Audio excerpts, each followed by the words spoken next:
Cup எங்களுக்கு தான், play ஆஃபும் எங்களுக்கு தான். ஆர்சிபி டெல்லி அணியை வீழ்த்தி பிளே ஆஃப் வாய்ப்பை தக்க வச்சிருக்காங்க. ஸோ டெல்லி விசஸ் ஆர்சிபி மேட்ச்ல ஆர்சிபி எப்படி ஜெயிச்சாங்க, இந்த வெற்றிக்கு பிறகு ஆர்சிபி அணிக்கு எந்த அளவுக்கு பிளே ஆஃப் வாய்ப்பு இருக்கு அப்படின்னு தான் பார்க்க போறோம். இந்த மேட்ச்ல முதல்ல பேட்டிங் ஆடி ஆர்சிபி தொடக்கம் மோசமா இருந்துச்சு.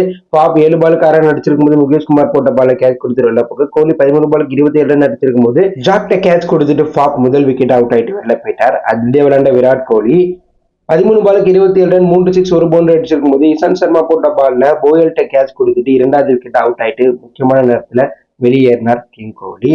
அதற்கப்புறம் உள்ள வந்த Will Jacks, Raj Patidar match அதிரடியாக எடுத்துட்டு போனாங்க. அதற்கு முக்கிய காரணம் இவங்க 2 பேருக்கும் நிறைய கேட்சை எதிரணி டிராப் பண்ணியிருப்பாங்க. இவங்க 2 பேருக்கும் ஒரு 4 கேட்சை டிராப் பண்ணியிருப்பாங்க. இதை யூஸ் பண்ணி இவங்க 2 பேரும் 88 ரன் பார்ட்னர்ஷிப் அமைச்சு எதிரணியை வச்சு செஞ்சாங்க.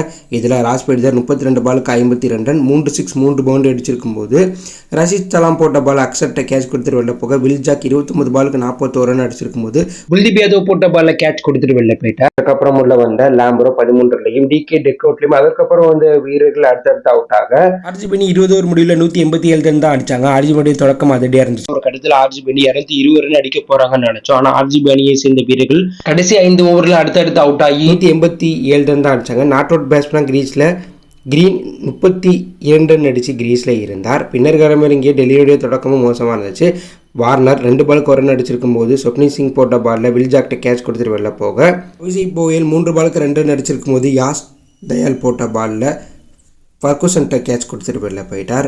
அதிரடியாக விளையாடுவார்னு எதிர்பார்த்த ஜாக் ஃப்ரேசர் 8 பாலுக்கு 21 ரன் அடிச்சிருக்கும் போது யாஸ் டாகூர் பண்ண ஒரு ரன் அவுட்ல பரிதாப நிலையில் அவுட் ஆகிட்டு வெளில போக, அதுக்கப்புறம் உள்ள சாய் ஹோப் 39 ரன் அடிச்சிருக்கும் போது ஃபர்குசன் போட்ட பால்ல கரண் சர்மாட்ட கேட்ச் கொடுத்துட்டு வெளில போயிட்டார். அடுத்ததாக வந்த குசங்கரா சிராஜ் பண்ண எல்பியில் அவுட் ஆகிட்டு வெளில போக, அக்சர் பட்டேல் அதிரடியாக விளையாட அக்சர் பட்டேல் ஸ்டூப்ஸ் விக்கெட்டையும் சம்மந்தமே இல்லாமல் ரன் அவுட் பண்ணி அவரையும் முக்கியமான நேரத்தில் வெளில அனுப்பியிருப்பார். ஸோ அதற்கப்புறம் போரான அக்சர் பட்டேல் 39 பாலுக்கு 57 ரன் 5 பவுண்டரி 3 சிக்ஸ் அடித்து அவுட் ஆகிட்டு வெளில போக, அதுக்கப்புறம் வந்த பவுலர்கள் யாருமே பொறுப்போட விளையாடலை.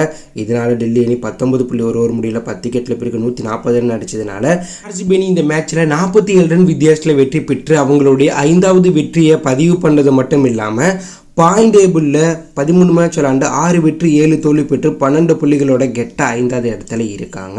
ஆர்சிபி அணி பிளே ஆஃப் போக 30% வாய்ப்பு இருக்கு.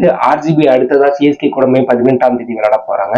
இந்த போட்டிக்கு முன்பு எல்எஸ்ஜி ஒரு போட்டியில தோத்து ஆர்சிபி சிஎஸ்கேக்கு எதிரான போட்டியில 18 ரன் வித்தியாசத்தில் அப்படி இல்லைன்னா 18 ஓவர்ல வெற்றி இலக்க பூர்த்தி பண்ண ஆர்சிபி அணி 4வது இடம் பிடிச்சு பிளே ஆஃப் போக வாய்ப்பு இருக்கு. ஸோ ஆர்சிபி பிளே ஆஃப் போகுமா, ஆர்சிபி தொடர் வெற்றியை பத்தி நீங்க என்ன நினைக்கிறீங்க?